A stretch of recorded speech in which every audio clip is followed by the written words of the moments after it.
সকালবেলায় ঘুমোচ্ছি, এমন সময় আম্মুর চিল্লাচিল্লি। কিরে জাকির, উঠিস না কেন?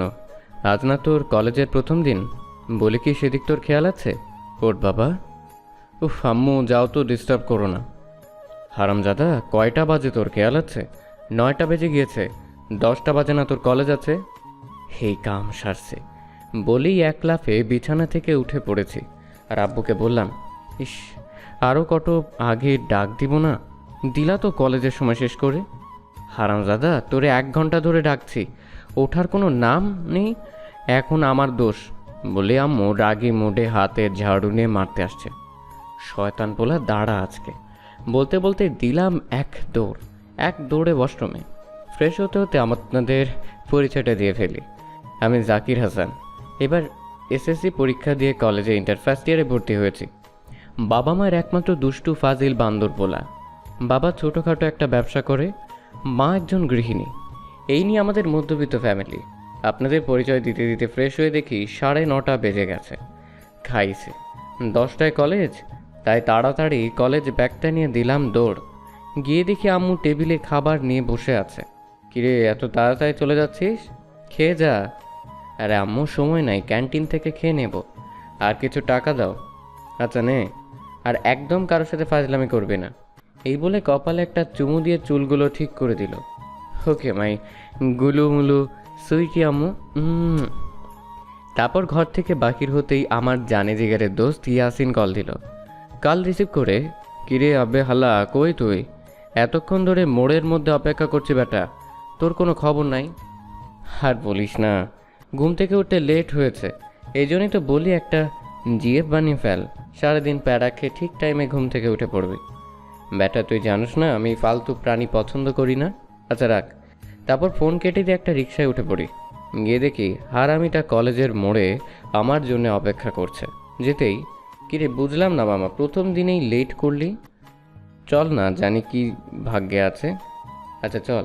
বাট কলেজে কোনো র্যাগিং আছে নাকি? তা নেই, তবে কলেজে একটা জাগতরণী নামে একটা লেডি গ্যাং রয়েছে।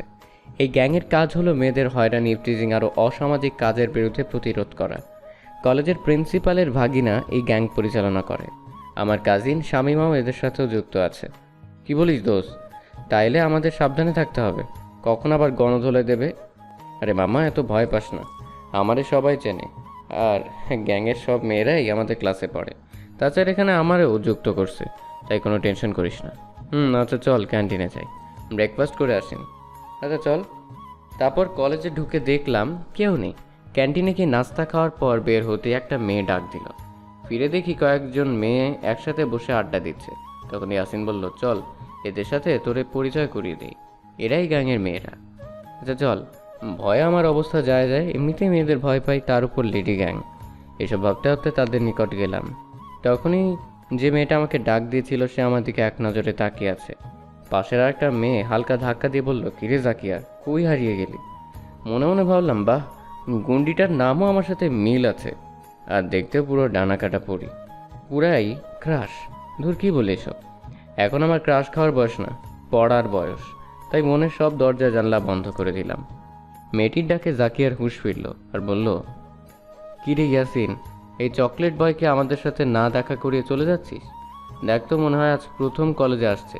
নাম কি রে তোর, আর কোন ইয়ারে পড়িস? মাথা নিচু করে বললাম, নাম জাকির হাসান, আর ইন্টার ফার্স্ট ইয়ারে পড়ি।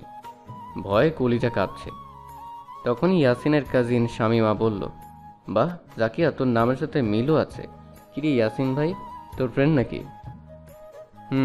আর তোদের ক্লাসমেট, তাই সবাই পরিচিত হয়ে নেয়। তখন ইয়াসিন বলল, জাকির, পরিচিত হয়ে নে, এরা হলো জাকিয়া, লাবিবা, ফাহিমা, মিম, শামিমা, রেদোয়ানা, জেসমিন আর জেনিয়া। হাই আপুরা, কেমন আছেন? রেদোয়ানা নামের মেয়েটা বলল, আরে তো পুরাই আবাল, ক্লাসমেটদের আবার আপু ডাকে। আরে তোরা রাগ করিস না, আজ প্রথম তো, তাই তোদের সাথে ফ্রেন্ড হয়ে গেলে সব ঠিক হয়ে যাবে। তখন জাকিয়া বলল, এই যে মিস্টার চকলেট বয়, আপু ডাকতে হবে না, সবাই সেম ক্লাসের, ফ্রেন্ড হতে পারো। আর সবাইকে তুই তুই করে বলল। বাহ, কেমন? আর ইয়াসিন, একে আমাদের ব্যাপারে সব বলার, ক্লাসে যা, আমরা জুনিয়রদের গিয়ে একটু সাবধান করে আসি, বলে সবাই চলে গেল। তারপর আমি আর ইয়াসিন ক্লাসে চলে আসলাম। আর এদিকে শামিমা জাকিয়াকে বলল, কি রে জাকি, তখন ছেলেটার দিকে এভাবে তাকিয়েছিলি কেন? যা, কখন আবার? তখন ফাহিমা বলল, এই একদম মিথ্যে বলবি না। আর আমার মনে হয় আমাদের জাকু সামথিং সামথিং। তখনই লাবিবা বলল, তাইলে তো আমাদের ট্রিট দেওয়া লাগবে, কিউট দুলাভাই বলে কথা। যাকে আর লজ্জায় লাল হয়ে বলল, তোরা পারিসও বটে, আমার কি লজ্জা লাগে না নাকি? হয়েছে, আর লজ্জা পেতে হবে না, তাড়াতাড়ি চল। এদিকে আমি আর ইয়াসিন ক্লাসে ঢুকতেই, গল্পের প্রথম পর্ব কেমন হয়েছে জানাবেন, এবং পরবর্তী পার্ট দেখতে চাইলে অবশ্যই চ্যানেলটি সাবস্ক্রাইব করে আমাদের সাথেই থাকুন। ধন্যবাদ।